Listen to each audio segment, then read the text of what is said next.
Mr. Waba in Abuja, but I cannot conclude a segment on the economy. We cannot conclude a segment and not talk about power supply. Because all what has been said in the last 1 hour ties into power supply. Yeah. But as a labor leader, you are accused as being the first people to resist all forms of change in the power sector that can improve its efficiency and so on. So I'm going to give you 2 minutes to answer this question. I think that cannot be true because you can testify to the fact that Labour have made the issue of power a priority. In fact, there is no occasion we have had that we have not raised the issue of centrality of power to driving our economy. It's power that drives the economy everywhere around the world. And if you recall, recently at our May Day, I raised the issue of the failed privatization.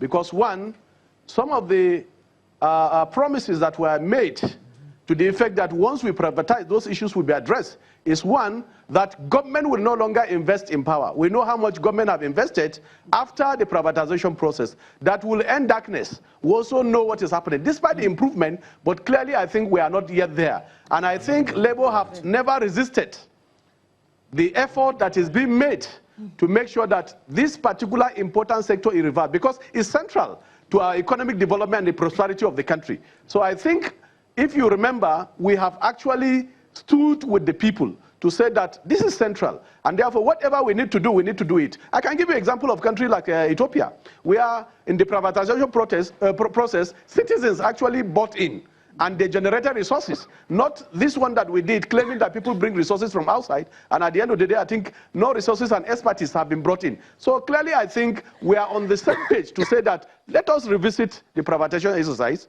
Let us also do anything that is possible. Why did we say that we should generate more revenue? Because we realize the centrality of the issue of infrastructure to our economic development and prosperity. Without putting the necessary infrastructure in place like power, there is no industry that can thrive. I'm told that your 2 minutes are up and that you are now exceeding the